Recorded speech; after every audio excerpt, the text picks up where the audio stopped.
ಎಲ್ಲರಿಗೂ ನಮಸ್ಕಾರ.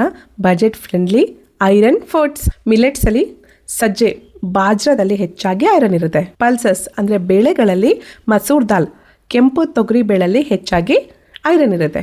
ತರಕಾರಿಗಳಲ್ಲಿ ಬೀಟ್ರೂಟಲ್ಲಿ ಹೆಚ್ಚಾಗಿ ಐರನ್ ಇರುತ್ತೆ. ಸೊಪ್ಪುಗಳಲ್ಲಿ ಅಮರಾಂತ್ ಅಂದರೆ ಕೀರೆ ಸೊಪ್ಪು, ಹರಿವೆ ಸೊಪ್ಪು ಅಂತ ಹೇಳ್ತೀವಲ್ವ, ಅದರಲ್ಲಿ ಹೆಚ್ಚಾಗಿ ಐರನ್ ಇರುತ್ತೆ. ಡ್ರೈ ಫ್ರೂಟ್ಸ್ಗಳಲ್ಲಿ ಆಪ್ರಿಕಾಟಲ್ಲಿ, ಒಣದ್ರಾಕ್ಷಿ, ಖರ್ಜೂರದಲ್ಲಿ ಹೆಚ್ಚಾಗಿ ಐರನ್ ಇರುತ್ತೆ.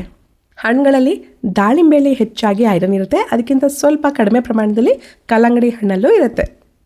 ಸೀಡ್ಸಲ್ಲಿ ಎಳ್ಳು, ಕಪ್ಪೆಳ್ಳು ಅಥವಾ ಬಿಳಿ ಎಳ್ಳು, ಸಿಸಾಮ್ ಸೀಡ್ಸಲ್ಲಿ ಹೆಚ್ಚಾಗಿ ಐರನ್ ಇರುತ್ತೆ.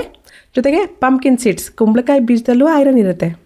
ನಟ್ಸಲ್ಲಿ ತುಂಬ ಹೆಚ್ಚಾಗಿ ಗೋಡಂಬಿಯಲ್ಲಿ ಐರನ್ ಇರುತ್ತೆ. ಅದಕ್ಕಿಂತ ಸ್ವಲ್ಪ ಕಡಿಮೆ ಬಾದಾಮಿಯಲ್ಲೂ ಐರನ್ ಇರುತ್ತೆ.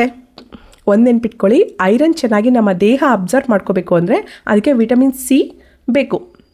ಈ ಆಹಾರದ ಜೊತೆಗೆ ವಿಟಮಿನ್ ಸಿ ಆಹಾರನೂ ಸೇರಿಸ್ಕೊಂಡು ತೊಗೊಂಡ್ರೆ ಮಾತ್ರ ನಮ್ಮ ದೇಹ ಐರನ್ ಅಬ್ಸಾರ್ಪ್ಷನ್ನ ಚೆನ್ನಾಗಿ ಮಾಡ್ಕೊಳ್ಳುತ್ತೆ.